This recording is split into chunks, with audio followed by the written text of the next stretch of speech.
What's up, everybody? Welcome back to another episode of Miltrick Media. I'm your host, Miltrick, and I am here with Jesse, content creator at ItsUncleZed. Jesse, how's it going? Thank you for being here. It's going really good. I'm actually really excited. Yeah, Can't me wait. too, me Can't too. wait. Didn't expect this whatsoever. No, yeah, it's going to be cool. Let's see. We'll dive right into it. So you are a full-time content creator on Twitch. You also are a YouTuber. You make videos and distribute videos every week, and you're streaming 5 days a week on Twitch, correct? Yeah. 5 days a week, sometimes four. Kind of make my own schedule. So when I need to do something for one day out of the week, I can take off. Yeah. You got to ask my supervisors, Zookeeps community, whether or not I'm allowed to take off Oh, that there day. you go. Is that Zookeeps community? Is that the Discord community? Yeah, that's my Discord. That's what I call all the people that follow me and support me on the platforms. That's awesome. So you've seen these platforms like even Patreon. I saw you do Patreon as well, Discord. A lot of artists, entrepreneurs, content creators, they use Discord to keep the community together and like they get to interact in a more intimate way, which I find fascinating. It's a cool platform that popped up. So let's talk about Discord. So Oh, sure. what do you love about that platform and how do you think they keep it so intimate? Like what makes Discord unique? Oh, the first thing that I love about the Discord itself is that at any point in time, you can reach out to anybody that is in your community and immediately be able to get in contact with them. It doesn't have to be that day, but when they look at it, they know exactly who to write back to. They can at you. It's like a giant forum for conversation that can be reached towards at any point in time. It's incredible. I love it because these people are always so happy to be part of it. Every single one of them, they will share their videos, day-to-day lives, their jobs, their updates, their upgrades for whatever they got going on. Yeah. So it's almost like a internet family. Yeah, no, that's a great way to describe it. Internet family. And you also have platforms like Patreon. You launched a Patreon. So how do you think that things have changed in the last couple of years where now more than ever you have individuals and fans that are able to subscribe to and support their favorite creators? Do you think that kind of ecosystem is going to continue to flourish as the 2020s progress? Oh, I think it's only going to get better and better. Yeah, I think so It started too. at nothing for I'll say now about 10 years ago. It was basically people playing video games and a few hundred people watching, but almost no money to be made whatsoever. And now we're in 2022 where somebody who's got an average 20 viewers like myself can pay every single one of his bills and work from home for the rest of his life. That's amazing. Yeah. And it's like you didn't even have these career paths necessarily available like 20 years ago. It's amazing. You had different forms too, but also it's amazing how technology has ascended so quickly, these certain platforms. So what you make on YouTube, you distribute videos and make videos. You do some collector edition unboxings for video games like Resident Evil. I've seen that. You do gameplay videos. You do the walkthroughs, the point of view videos. So what made you want to get involved with that kind of content? Well, for YouTube, honestly, it was just another way to diversify content. You can't just stay in one spot forever and expect to go anywhere. So Yeah. YouTube, TikTok, Instagram, Facebook, all these things were just another way to create content on a different platform and bring those communities together in a different area. That's a great the point. other was. Dude, Mike, you should bring the mic a little closer. Oh, Yeah. absolutely. Any better? Perfect. All right. That's perfect. Yeah, and Kenny's still good, right? Yep, still good. Awesome. That's a great point. Diversifying content. Now it became a business in a way. Like I remember, like when YouTube first started and we were younger, it's like in the late 2000s, it was the Wild West. And like you had people making videos and content at home and some of it will blow up because it was still new. But now you could make a 6-figure income off content creation. And you talked about diversification. Some people, you say it's like you have to find your niche and work and manage on that. But then also some people say diversifying. Both could work to varying degrees. So why do you think diversification is important to a content creator? Oh, I got a perfect example. If you ever heard of Mixer, it was another streaming platform, just like Twitch. No, so it was an application. It was a full-blown website. You can stream on wow. there the same way you could on Twitch. And at the time, YouTube was just starting to stream as well. Well, Mixer wasn't doing very well, so they decided they were just going to close down with a tweet. And that was it. Everybody that was creating on Mixer either had to move to Facebook or good luck.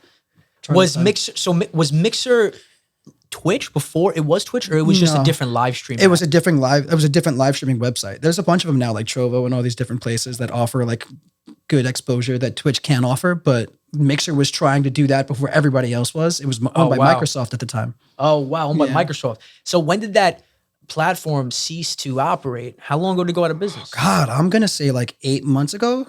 Yeah, about 8 months ago. They just gave a tweet out and they were like, "Hey, everybody, you're gone. You know, if you're a partner, we made a deal with Facebook, so Facebook's gonna pick you up now." Oh wow. I had no idea about that. It's cool to learn about new platforms. I didn't even know about Mixer, but I got to look it up once I'm home. Yeah. Because now there is so many. You know, there's a great debate I've heard with other content creators, entrepreneurs, musicians. Some people say attack all social media platforms evenly, post on everything, get good with everything. But then some people say master one or two. You're a content creator. What do you think is best? I think what you're most comfortable with. If you can master one or two, perfect. I know people that are strict on Twitch, and they're safe in Twitch because Twitch is like the most popular streaming platform at the time. So good. No one, more power to you. No one's telling you you're doing it wrong. Some people can't explode or can't go viral as fast as other people can for whatever the case is, whatever algorithm is happening. So get your name out everywhere, get your content out everywhere, get more people to notice. Either works, but it works for the person making the content the best. That's a great point. Get comfortable. So you individually, what platform do you love the most? What are you most comfortable with? I'm most comfortable with Twitch. Twitch works my favorite. It's where I started everything. I just turned a video game on one day with an Xbox and a broken headset, and people started watching me play video games. And then before I knew it, they were offering me money. So bought a PC, and we're here 4 years later. 4 years later, that's amazing. So there you go. It's like it's 4 years of hustling, 4 years of getting better at your craft. And a lot of people don't understand that it doesn't always just pop off right away. Sometimes it's kind of like slow and steady really wins the race. You currently have over 2,000 followers on Twitch, right? Yeah. And you started now 4 years ago. So when you were starting out, did you think it would go this far? No, not at all. Not at all. I was actually an EMT. I was in school full time. I had a second job. I was doing my best to make sure I was stretching myself out the same way I was with my content, with the way I was making money. So I just expected it to be something fun to maybe earn a couple of dollars from. I had no idea it was going to do this. Yeah. What is the biggest thing you've learned from now being involved in this business for 4 years? Don't count on anything and always be ready. Have a backup plan. There should be a plan B at all times. Should be a plan B at all times. That is great advice because you never know. Someone who is a Twitch creator full time, what advice do you have to new and young streamers looking to get involved with Twitch and pursuing that full time? Oh, I love talking about this with everybody. Anybody that asks. Stop worrying about the game you're playing and start worrying about the people you're bringing to your community. Start worrying about the people you bring to your community. Mm-hmm. You're going to talk about the Call of Duty or Fortnite and how cool you are and how great you are at gaming like that. That's perfect. That's amazing. But if you end up being a toxic person while playing or playing a toxic game, the people that are going to come to your community have a good chance to be toxic. Yeah. Or the people that are looking for you aren't really caring about what you are or who you are. They're caring about your gameplay at the moment. So when that stops, when you stop with that game, they stop with their support. And I'm not just talking about their money. Yeah.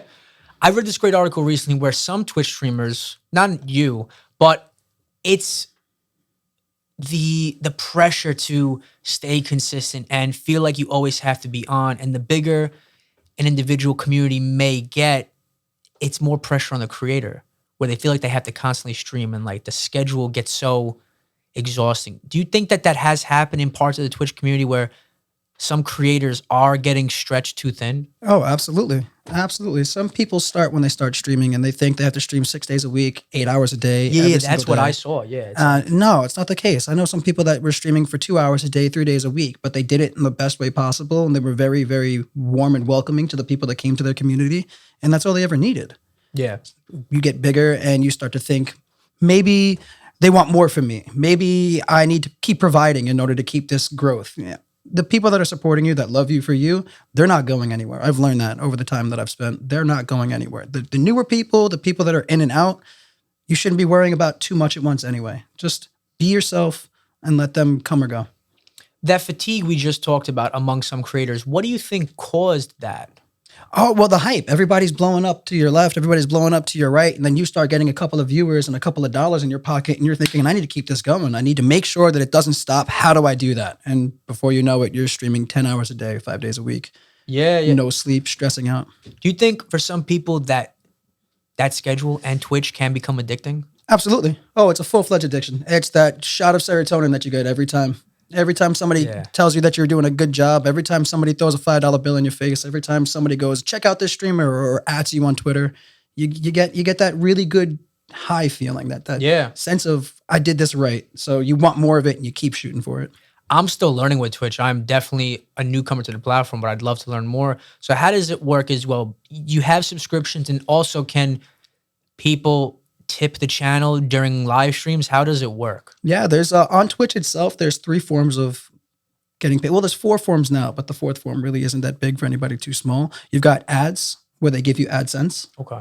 You've got subscriptions, where they can subscribe at 3 different tiers, $5, $10, and $25 tiers. Twitch takes half of all of those. All of the subscription revenue you earn, Yes. they take that. Okay. The bits people pay for above the value, and then they give it to you. You get 100% of the bits. And what bits, is a bit? A bit is 1 cent per shiny cheer token.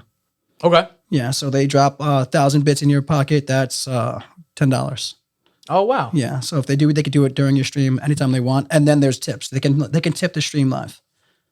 I didn't know they could tip the stream live. That's really cool. So it's almost like, so I know with certain programs like Patreon, right? Patreon, you can choose the level of support, and it could be $1 a month, $20 a month. So with Twitch, they just had the 3 tiers already set out, 3, 5, and 10. It's pre-programmed. It's part of the website. I got you. Okay. That's cool to learn. A great point you made a few moments ago. So you've been saying how with some people, right, they just stream 2 hours a week, 3 times a week, and they do it great, and that can work for them. And you mentioned how as long as you're warm and welcoming, you build and nurture this great positive community. Yeah. How do you think people can do that? Like, how do they go into it first in their heads? Like, how do you remember to stay warm and welcoming while also trying to hustle and not get stressed? Like, what advice do you have to creators with doing that, staying warm and welcoming? Oh, that's a tricky question. You can worry about yourself first. That's the number one step. Yeah, everybody worries about the people coming in. It's like, hey, these guys want to watch me, and I really care about what they think. How do you make friends in the first place? You're caring about what everybody thinks when you first meet them. You're gonna lie to yourself and lie to them. Oh, I'm not really very forward. I'm not really very honest. I'm gonna try and make you happy. No, you meet somebody, you tell them the truth about you, they accept it or they don't. Same concept for streaming. You've got to be yourself. Always be yourself, and you can create entertainment while creating that nurturing community. That's a great point. Create entertainment while also creating a nurturing community. So what are your favorite games to play on Twitch? Oh, God. So I'm what we call a variety streamer. I play everything, but my favorite ones would be like Dark Souls kinds of games. Okay. Yeah, my favorite in the world. I'm a perfectionist on gaming, so I'll 100% games because it's fun. I'll play all And of Dark them. Souls is technically in the RPG genre, right? Yes, it is.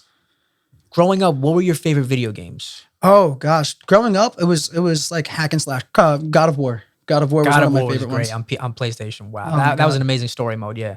It was incredible. God of War 1, 2, 3. I just played the newest one, God of War 4 for the PC. Oh wow, how was it? It was incredible. I spent a week straight finishing that whole game. So would you say you enjoy PC gaming over console gaming? I only PC game, actually. See, I've heard great debates on that as well. I've heard PC is superior.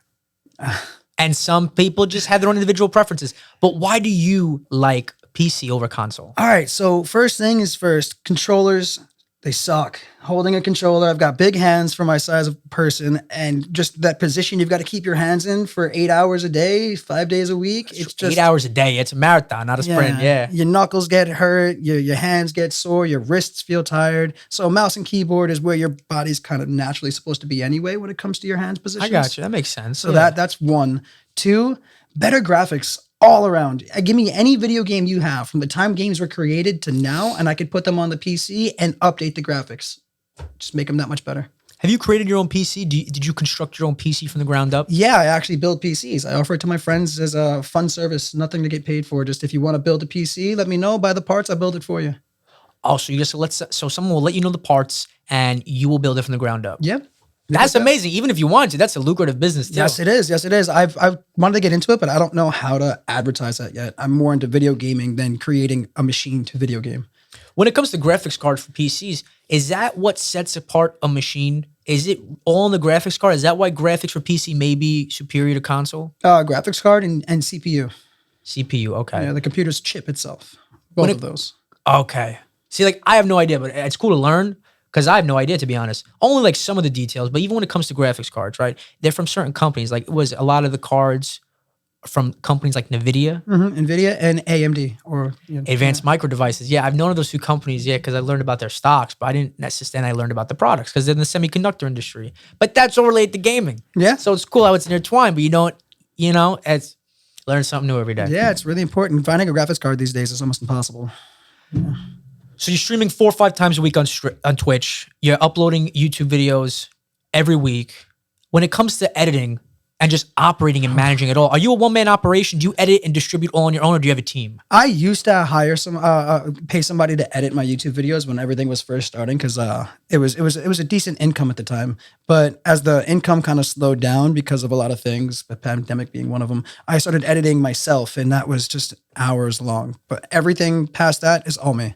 I've never had anybody else help me with anything. I've built my own PC. I've advertised my own stream. I've branched out and found my own community, and I edited and recorded my own YouTube videos. Yeah. So first off, let's talk about advertising your stream. Oof. How did you advertise your stream to gain new audience members? Oh, well, Discord was the first step.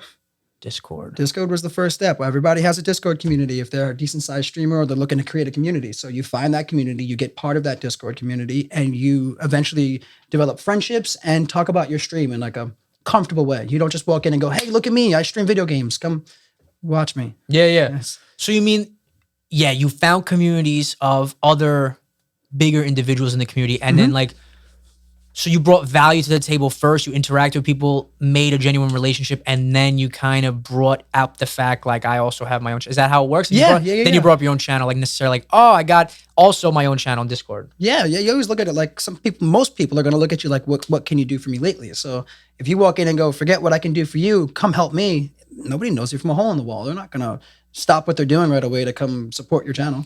That's really cool how it transcends industries, because I've also, like, when you're trying to meet musicians on Facebook, like I've been a part of Facebook groups for like mixing and mastering feedbacks or stuff like that. And some people, they just promo, and they send spam and they get kicked out. But then other people, before they even put their first link to a music release or anything, they're like spending months just like giving out value, creating genuine relationships. And then once they do promote, it's met with genuine fanfare and genuine love and compassion, like, you know?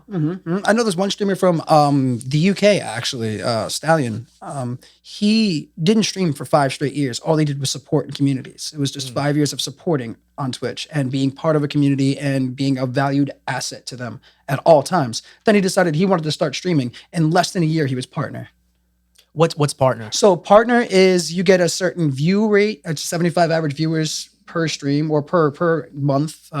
You get a certain amount of followers, you earn a certain amount of money, and Twitch offers you a partnership with them. So you have a check mark, and all that means is that every time you do anything, you're almost like a small representative of Twitch. They offer you extra value, and you can negotiate deals when it comes to your subscription. Yeah. You know, so it has value. It has, and it makes you look like a bigger person in Twitch's community. So he managed to reach that milestone in less than a year. I know people that have been streaming as long as I have. I'm still not partner.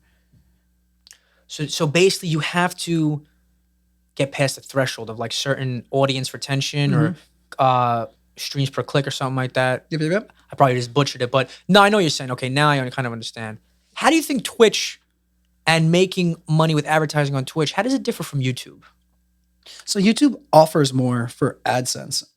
And they have, I think, a threshold for it as well. So you have to make a certain amount. Sets or cents? Cents, AdSense. It's almost like a Google app that they attach to it. You can create an entire account for it. And every time ads run on your video and YouTube, they take percentages of that. It's like a cent or 0.010% of every certain amount of clicks. Okay. So they add that to your AdSense account. And when your AdSense account reaches $100 or $1,000 or whatever it is you set it, they pay you out. Oh, wow. That's really interesting. So even there's been talk about Twitch and even Patreon and just TikTok. I feel the pandemic accelerated its usage because the last 2 years, everyone was home and these platforms have flourished. And there's been talk about it in the music and media industries about people flocking to it. How do you implement it into your content? So let's say from a musician standpoint, you're also a musician. Oh, yeah. Just brand new. Brand new musician. Yeah, brand new. That's cool. Decided you're a vocalist and a singer, right? Yeah, decided I wanted to try it out. I got offered a spot to be a lead singer for this band Va Va Voom at Va Va Voom Rock on Instagram. Yeah, check them out. Va Va Voom Rock on Instagram. I had to take it. I've been singing for 3 years now, just for fun, and somebody offers me this cool thing to do. It's like, no, absolutely, yeah, 100%. We'll get back into that, but since you're also in both industries now, so in terms of Twitch for musicians, how do you think a musician trying to make it in the industry, how can they implement Twitch into their content production? Oh, wow. Well, something going on Twitch for the past little while is just chatting. And in just chatting, you have these smaller subcategories. And one of them are how-tos, like learning this and learning that. And people want to learn how to cook. People want to learn how to sing, how to play music, listen to musicians, listen to the art.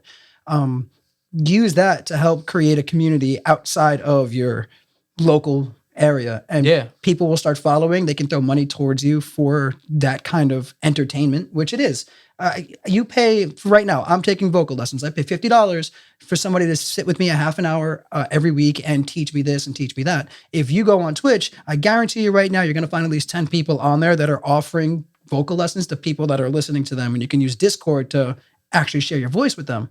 So, and that's a free service from one end and entertainment on the other. Oh, wow. Yeah. Because I'm taking vocal lessons too as of now. I need to get my voice stronger. I just think for me, it works. But you said even with that, you could do stuff virtually and you could share your screen and or voice in Discord. Yes, absolutely. Do like virtual lessons kind of. Wow. Yep. And people have a lot of really amazing mic setups and stuff like myself and other content creators and people that are just constantly part of Twitch's community. So if they want to learn something or sing with an entertainer, they get the chance to. Yeah. So even besides just streaming video games on Twitch, that's a big thing.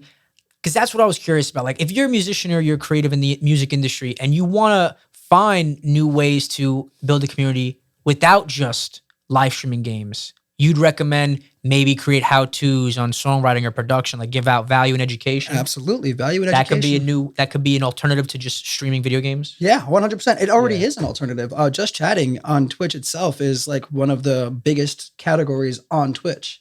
Just chatting, what do you mean? So it's literally a category called just chatting. There is no video games involved. There is no, for most of them, there is no instruments involved. There's nothing besides the guy or the woman or the person sitting there having a conversation with whoever comes to the stream at the time.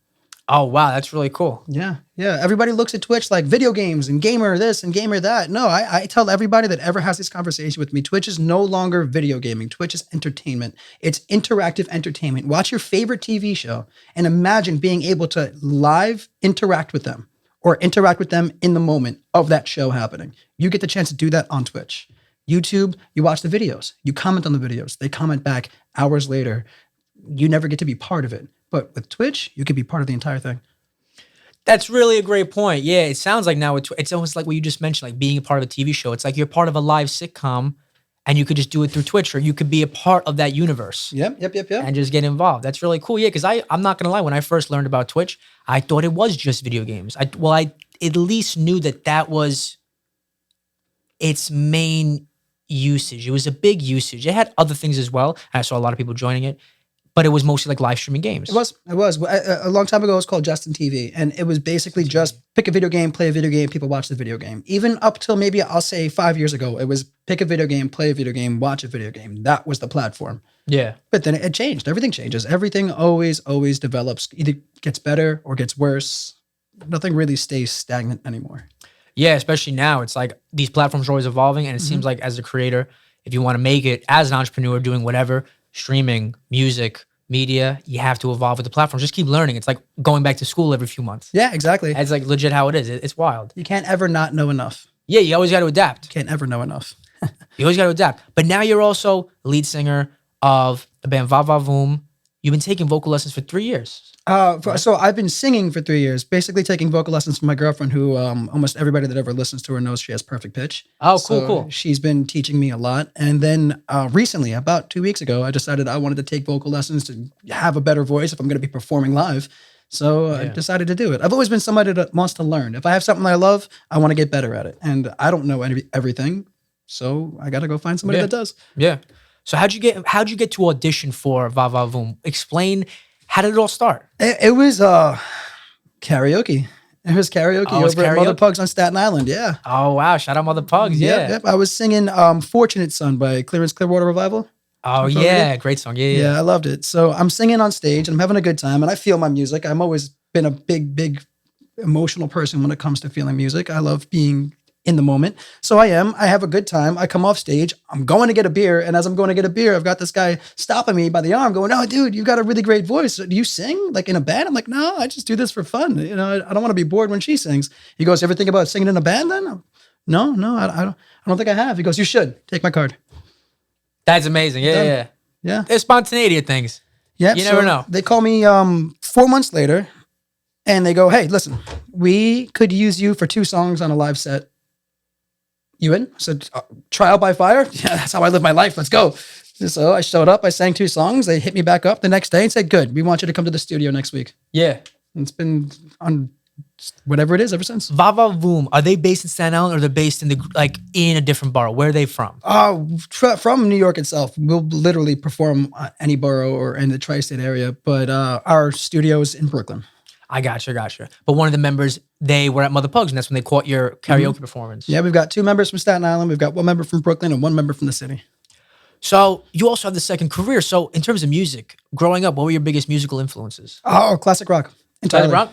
Entirely. Yeah, that was me too. Because my parents, they grew up in the 70s. That was my first introduction. Like the Stones, of course, Creedence, but the Who, the Beatles, The Beatles, yes. all that stuff. Jimi Hendrix, one of my favorite guitarists in the whole world. Oh yeah. All What a right. legend. Stevie Ray Vaughan. Oh yeah. Stevie Ray Vaughan, another one of the most amazing musicians I've ever heard. His voice, everything I've ever wanted to sing like. Yeah. For no reason. I don't know why. I just love the way that he played his music and the way his voice came out when he sang. I just wanted to sound like that. And then I got a little bit older and it was alternative rock. Yeah. So it was like Foo Fighters and wow, who sings The Kill? Do you know? 30 Seconds to Mars. There you go, 30 Seconds to Mars. That's that song. Yeah, that's a lot of fun. Nirvana was another voice that I wanted to sound like. Then I heard Creed, and I was like, all these sounds. Just, You like Creed? Yeah. I like Creed too. Yeah, I like Creed. I sing a lot of their music whenever I go to karaoke. It's just, I like Creed a lot. Yeah, I loved all like the turn of the century, like alternative rock, all that stuff. I grew up with rock from the 60s to the 90s, but then like I got big into like the 90s and 2000s band. Like, yeah, you had like Korn, Creed, like even Nickelback, the White Stripes, like Pearl Jam, Stone Temple Pilots. Seven Grew up Nation with Army. the Stones, of course, Seven Nation Army, and then even like stuff from this decade, like Arctic Monkeys, The Neighborhood, everything. I love it all. Then also was influenced by hip hop too, pop, all that. But I just love good music, yeah, it's always been like that. Good for music's me. good music. It's always been that way for me. I got into newer or older alternative rock later in my life. So past 2 years is what I've been learning about a lot of these newer, older bands like Breaking Benjamin. I had no idea they even existed. I saw them live in 2016 with Disturbed in Long Island. It was an amazing show. Oh my God. That was when they came back from the hiatus. It was just an insane show. I didn't even know they existed, and I'm starting to listen to their music. And They I'm have like, great records too. They're a big band for me that I love as well. Yeah. I want to sound like this. So Yeah. that's it. That's where I get everything from. Just the way that I used to sing, it was the worst you could ever imagine. I used to just have this growly voice the entire time. But it's just what I wanted to sound like, and in my head it sounded good. And then one day I said, you know what? It doesn't sound that good. Let me try something else. Been different ever since. Those are some of the voices that were in modern rock, and I want to sound like that as well, and I still try to. But yeah, like sometimes I notice when I do, I get strained Oh, because you're trying to have that grit. yeah. That's But my sometimes voice. it depends on your voice. Yeah. It depends on your voice. My girlfriend, I told you, I already shouted her out a perfect pitch, but she can't get the grit the way that other people can, and the way that I ended up having it on accident, just accidentally. I did it one day. We were singing, I think it was Shinedown.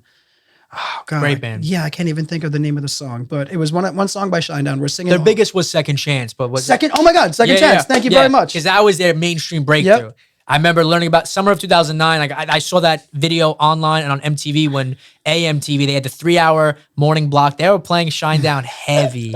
And that was like, yeah, dude. It was Shinedown. We were singing that song and this grit came out of my voice and she said, whoa, time out. That wasn't what you normally do. Do that again. So I just kept going. You just kept it.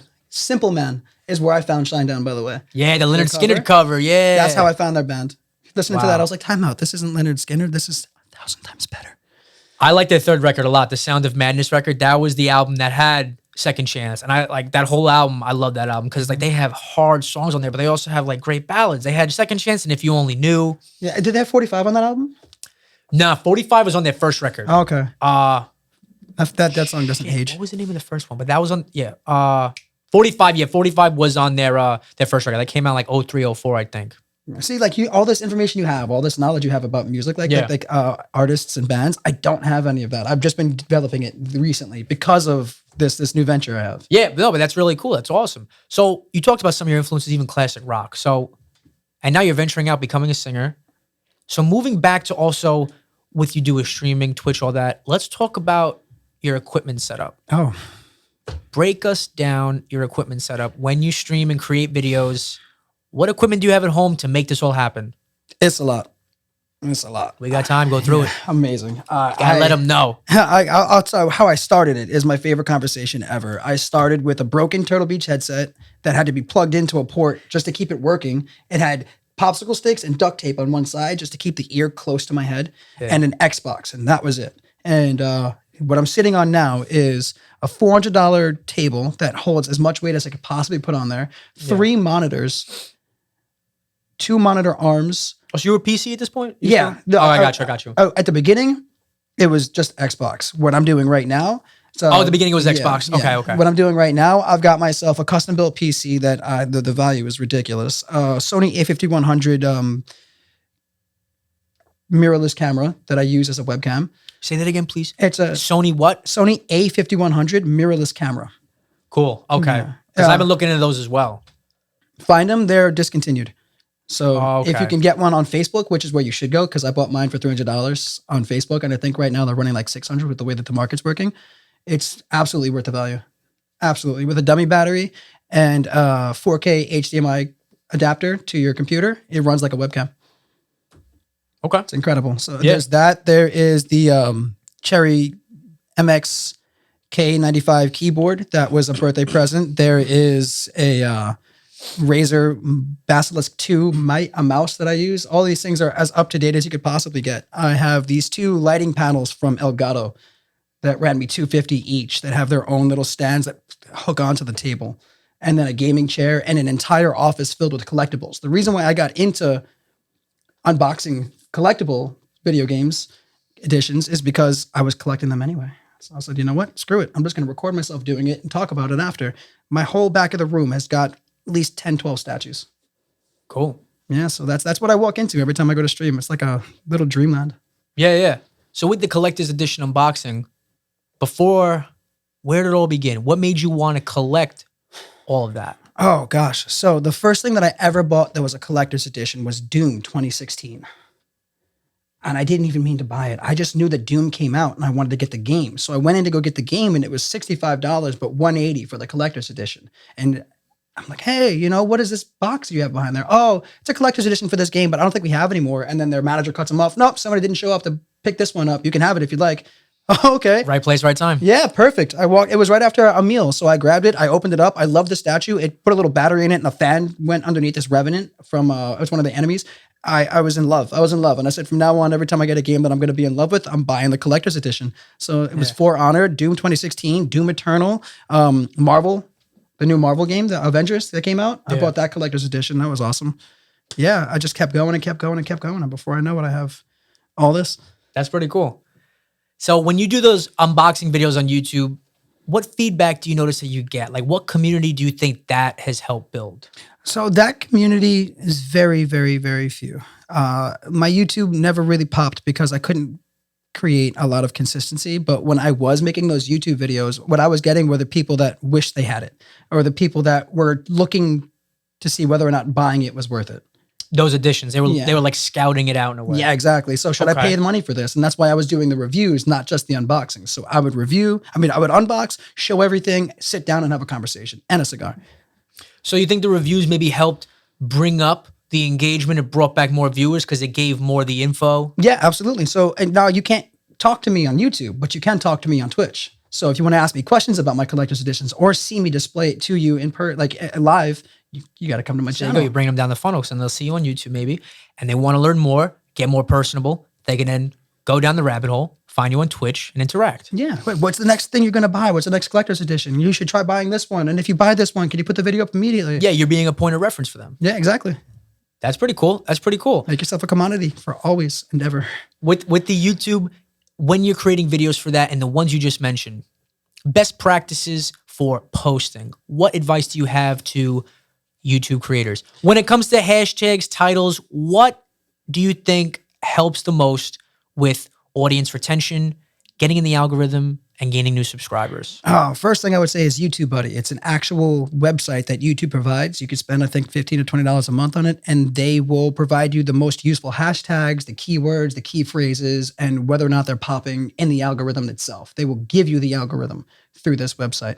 Second thing, it's backlogging and consistency. So you don't have to make 5 videos a week, but if you made one video every week, every single month, every single year, people know where to find you and when to find you.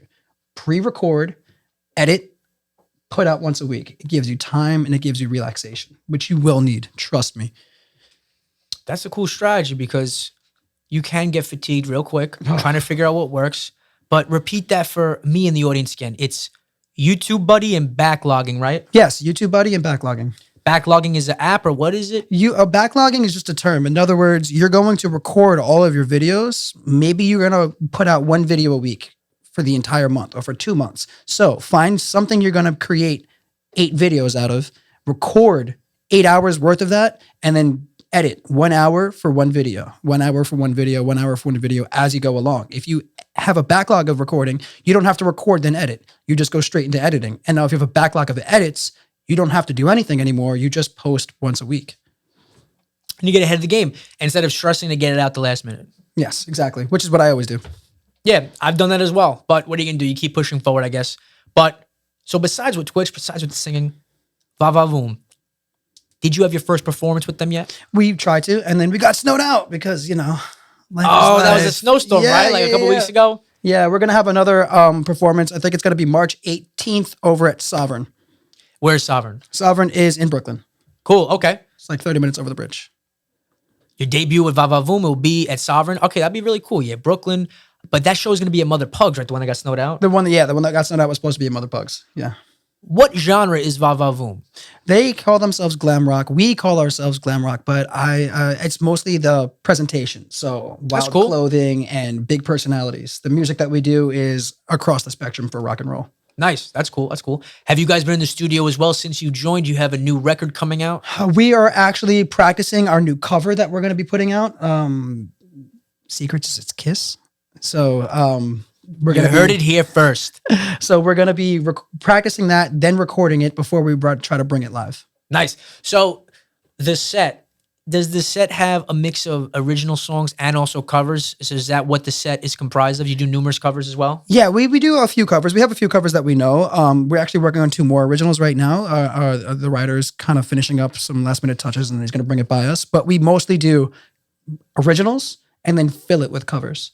Yeah. We want to keep interest while showing off what we have. Yeah. So what videos did you come out with this week? Videos. From Twitch. What were you doing this week on Twitch? Oh, okay. This week I'm playing Kingdom Hearts Birth by people really, really wanted me to play this game, so they went above and beyond last month for me to play it. So I'm constantly working. I'm right now currently working on that, trying to finish it. I've got to play one more Kingdom Hearts game, which is 1.5, or I think Chains of Memories or something, and then I'm going straight into Elden Ring. Elden Ring? Yep. How many people tune into your streams? How many viewers do you average? So I average between 10 to 20. Cool, 10 to 20 viewers all the time. And if you ask anybody that's coming from the communities, the Twitch's community, it's a nice number. It's not a great number. It's not a living wage number, but they don't understand that it's not necessarily the number of people that show up. It's the kind of people that show up. Yeah. Yeah, that's cool. I've never averaged above 10 people. I didn't average above 10 people for the first 2.5 to 3 years that I was streaming, but I was making so much money that I have a savings now off of it. And I've kind of been protecting myself because COVID happened, big boom, end of COVID, massive fallout. So that's where I've kept myself safe. Like you said earlier, gotta diversify, I guess, because you never know, but have a backup plan. But you keep trucking along, you're keeping it going, which is really cool to learn about, that whole ecosystem with Twitch. But you also do, at Joe Broadway's, you do Mortal Kombat tournaments, you do Super Smash Bros. Tournaments. Yes, I do. So what inspired you to get started with that? Oh, this is really redundant, but diversifying my content. I didn't want to just be making money online from people that I can't connect with in person. I wanted to find a way to make a real paycheck in person by working with my hands. not just with my personality. So I found a game that I really got into. My friend showed it to me one day when we were having a chill session and some beer. And I'm like, hey, this game is actually a lot of fun. I think I'm going to get good at it. And I warned him. I say, listen, you've got a week before I'm going to beat you at this game. So get better, or I don't think you're going to want to play with me anymore. Week comes, they aren't better. But I want to find people that are better, and I want to find a way to make money off of it. So I created this tournament for gamers for Smash Bros. And one of my really great friends, Chris, who runs Joe Broadway's, and Tiju, the other owner, they both gave me the big green light to run it at their venue. So it hit the ground and started running on its own. And they have the new game room up on the second floor, right? Yes, they do. That's where we run it, actually, the second floor game room. People of ages 16 and above can keep coming. If you're 16, you got to bring a parent. But point is, it's open for the community. How often does this take place? It happens once a month, every month, and I'm going to start adding different games. So I think for March of 2022, we're going to be doing a Mario Kart tournament second to the last week in March, and then Smash Bros. Last week in March. That sounds really cool. It's a great way to interact with the community, get new people in there. So people above 16 could come. When you enter the tournament, what are the rules to enter? So there's money involved. How does it work? Yeah, so I have a website, challenge.com. It's where I tell everybody to make an account, and you can enter to the tournament online. You just click the link, or you get the QR code from any of the posters that we have put up, and you make the account, add a PayPal or whatever form of payment you want to add to it, pay online, now your seat's reserved. I got you. Okay, that's cool. Yeah, you can also pay in person if you show up day of, but that's risky because you never know, one, if you're going to show up, two, if there's going to be space. Yeah, that's pretty cool. So diversifying your income streams, you got that new thing coming on now. What else do you have planned for the rest of 2022? What endeavors can you share with us that you're looking to get started with? What I'm looking to do is to create LLC, basically a business that runs all of these by itself. And I'm going to be at the top of it, and I'm going to ask somebody else to help me with it. So it's no longer just one individual person working with the tournaments and the stream and maybe my music work. I don't know. But with the LLC, I'll have the proper CPAs doing the proper things when it comes to actual business ends of it. So the money that I'm spending, I'm actually getting back. It's a whole big mess of stuff that I'm tired of being one man. I want to be That's a great idea. LLCs are great business structures. The limited liability company. You set yourself up for protection. It's not just you as an individual. That sounds like a great step. Yeah, that's the next step for me. It's all I care about. Creating a business and supporting my family. That's all I care about. Besides that, what else would you like to share with the audience in terms of promoting new projects, anything at all? Oh, I mean, everything that I could think of that's happening in my life has pretty much been shared. I try to keep my life as simple but as confusing as possible for anybody else that doesn't know me. There you go. There you go. Come to the tournaments. Come check out my shows. Keep watching this podcast. You can see me on Twitch. You can see me on YouTube, hopefully soon. Everything's just kind of been explained already. That's awesome. The tournaments, they happen at Joe Broadway's on Forest Avenue by South Avenue. Be sure to check it out. Let us know all of your social media platforms. Where can we find you? Let the audience know. Oh, thank you so much. Well, I got very lucky with the name, the handle that I chose. It's ItsUncleZed, ITS, Uncle ZED, no spaces, spelt phonetically on all platforms. Literally anywhere you can find it. If it's got numbers, ask me personally, but on Instagram, Facebook, Twitter, YouTube, it's ItsUncleZed. If you want to find my band, it's Vava Voom Rock on Instagram and on Facebook. Awesome. Do you also have a TikTok? Is it the same Uncle Zed on there too? Yeah, I have a TikTok and it's the same exact thing. It's Uncle Zed.